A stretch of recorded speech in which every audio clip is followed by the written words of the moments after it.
So going to quickly run through what has to go into your business plan. This is obviously going to help you with your draft business plan, but then also your business plan you need to submit at the end of the week. There is a template that's on the team resource guide. It's very simple to follow. I'm just going to explain what goes on each point. So without further ado, let's get straight into it. So why a business plan? First things first, it's a common format that outlines everything that you need to talk about in your business. Most of the stuff that you actually talk about in a business plan isn't this is our idea, it's how do we make this happen? How do we get our message out there to customers? How do we actually prove that the financials stack up so the business is viable? It's commonly used to get bank loans and also to get investors on board because they can read a business plan, they understand the format of a business plan, and they can then work out whether your business is actually worth giving money to and whether they're going to get their money back. So it's a very, very important document, but it essentially is the same format. So let's run through the template. So the first section is an executive summary. This is basically the lazy way to read a business plan. Hence the executives can kind of rip this out and just follow through very quickly what your business is all about. You'll structure this with each of these headings and you'll probably write about a paragraph under each one, and your executive summary should run for about 2 pages. So business name, what is the name of your business and why have you called it that? Your name must connect with your business in some way, shape or form and what you actually do. So make sure that you explain why you chose your name, not just it was the one we picked out of the hat, but there has to be some reason for that. Description of business. This is one of 2 sections in your business plan where you actually go, this is our idea, this is what we are doing. So again, it's going to be brief. It's going to be about a paragraph in length, and it's just going to explain, this is what we do, this is why it's great. The next point there is motives for business. This is why you're starting this business. Now, don't just write, it's because we're doing this challenge, it's this and this and this. We've actually presented you a real world problem, and how is your business solving it? That's part of that motive that's right there. You might write 2 or 3 motives for why you're starting this business, if it was for real. I've combined the next 2 points, business motto and vision statement, into one. If you have one of these, then write about what it is and why you've used those words. What's so important about that? What does it mean? So have a look. If you're not sure what a business motto or a vision statement is, go and look for it online. Go and find some of the businesses that you like, businesses that you know, and some of those might actually match with something you like, and then you can write your own. Business values. Pull out about 3 or 4 values that your business holds to that it will never back down on. These could be part of your brand, but they could actually just be things that you live by that your business will never compromise on. Outline them. Just put a sentence on what each value means and then write another one. And the final point there is financial projections. This is going to be a short summary of how much money your business is going to make, how many customers you expect to have. Just a little summary that basically, if you had to read out these 2 sentences on your financial projections, that would be enough to get an investor interested. That is the executive summary. It's very quick and it's very brief. So let's go straight into the next section, which is market research. You obviously have submitted your market research reports, and this is essentially just pulling that information out.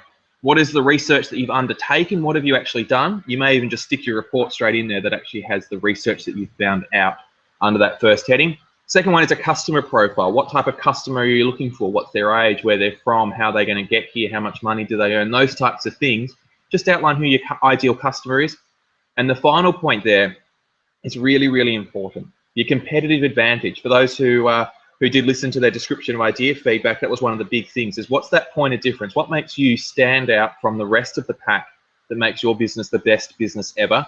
And basically means that none of the other businesses can come close to you. So you can't use, for example, in this challenge, Tasmania as your competitive advantage because everybody's doing it. What's the special thing that your business does differently? So let's go on to then the marketing plan. I'm going to be very, very quick with all of this because it's just basically fill in the dots underneath each of these spots and get it written out. The service/product is the first section of the marketing plan. This is the service that you're offering, the product that you're selling. So this is, again, where you write about what your business does. It's going to be about a paragraph in length. It should be longer than what you put in the executive summary, but it should still have all of that important information so someone can clearly understand what your business is all about. Overall marketing strategy is actually quite a big section. So don't just think, oh yeah, I'll just write a paragraph under this. No, you're probably going to write a paragraph underneath each of those subheadings. So we've got radio, TV, newspaper, social media. Every single form of marketing that you're going to use should have basically a paragraph underneath it on why you're using it, what type of message you're trying to put across. Obviously, it's pretty self-explanatory. You won't put colorful pictures on radio. and in newspaper you won't have the sounds of the serenity of the rainforest or something like that. You need to kind of, it's a lot more detailed than that, but that's why there's different strategies under different platforms. Radio, TV, newspaper, social media, websites, everything all works differently. Why are you marketing through that? You may not market with those, you may market with a whole heap of other ones. So you'll just put the heading of that sort of way you're going to market and then write a paragraph on what your strategy is with that. You'll find maybe your overall marketing strategy may take up an entire page. Your pricing strategy is how you're basically, what's your cost for your business? So, and by that I mean, what is someone paying to actually buy from you? Because part of the price is marketing. Your price has to be at the right point that your customer wants to buy it, and that's a marketing decision. So you need to say why you've chosen that price. What type of thing will your customer like? Are they a premium customer? Are they a cheap customer? Why is your price at that point?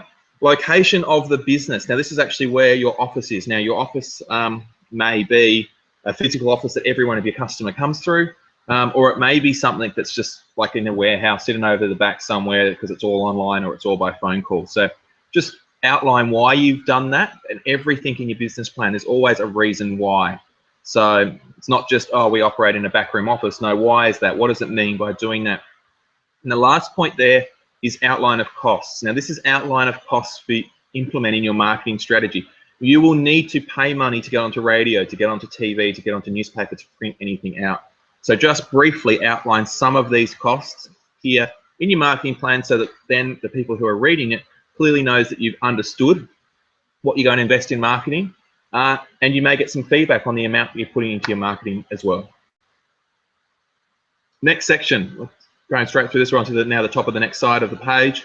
In the template, the operations plan. So we've got plant and equipment. So plant is the physical building that you will need to operate your business from. Obviously, you will need to set some sort of office up. And then the important part is the equipment. Now, this is actually the stuff that goes around and runs your business. So if you need cars, if you need boats, if you need whatever you need to run some of the things that you're going to run, that's your equipment. So so your plan is the building that you operate the business from, but then your equipment is all the stuff that goes out and makes your business work. Don't list everything down to the list of like pens and paper and things like that. We don't expect you to get to that level. But what are those big ticket items, the things that people will go, oh, you need this and you need this? Put some of that into there. It'll be really handy for you. Next step is staffing and organization. What type of staff do you need to run the business? What type of qualifications will they need? Do they need to know another language, for example? You need to just briefly outline some of the staffing roles that you will need in your business. And if you get to that point, outline how that business structure will work. Who's going to be the boss? How many managers are you going to have? Who works under who? That's that type of organization that you can develop. Again, only a paragraph, and you'll find it's quite easy to write that out. Occupational health and safety is in the operations plan. Now, you could spend years going through this. There's a lot of detail that can happen with this, but we just want to see that you've started to think about how you keep your workplace safe. What are some of the risks that could happen in your business? Obviously, there are ways to get injured in all sorts of places, but then lots of businesses put things in place to stop that being a problem.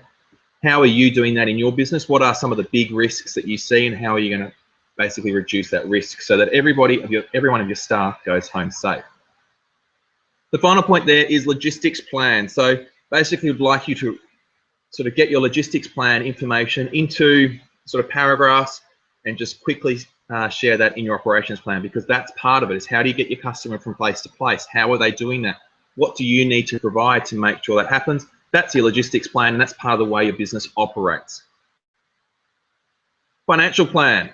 Not too much longer to go with this presentation. So first things first, establishment costs as a table. What do you need to get the business started from the get-go?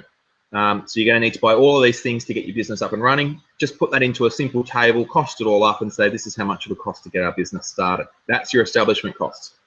Then you've got your profit and loss statement for year 1 and year 2. You had your financial presentation. You know all about what goes into there. But we want to see the first year and the second year with that. The next point there is explanation of financial data. If you share your profit and loss statement with someone, and someone goes, what does this mean? What does this mean? What does this mean? That's where you need to write a quick explanation of what that means. So, because judges are going to read this. Judges won't be able to ask you questions. They're going to get your business plan by email. So you're going to have to put some of that explanation written out so that if they've got a question, it's in your business plan so they can easily read and find the answer.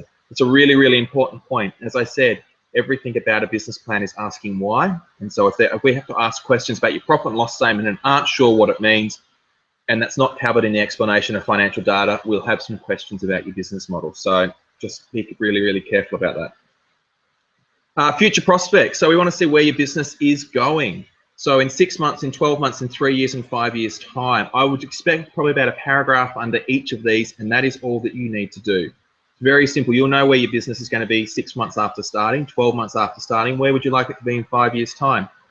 Your business plan talks about all your business in the now, and this says this is worth investing in because it's going to be an even better business in 5 years once we've got it started.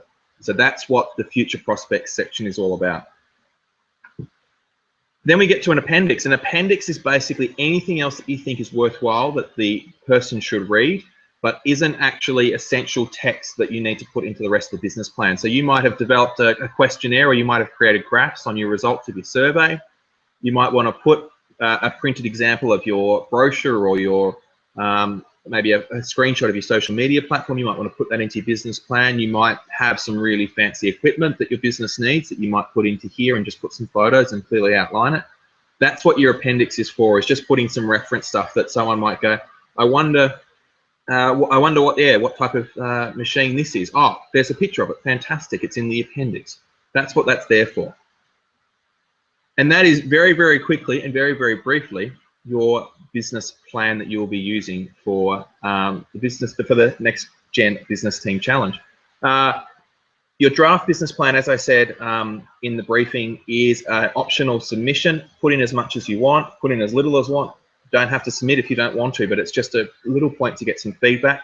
Otherwise, we look forward to seeing your fully fledged business plans ready for the judges. They will be submitted on Thursday, and I look forward to seeing what you create from that. Remember, ask us any questions that you want over the hashtag. We'll respond as quick as we can, and good luck for the rest of the challenge.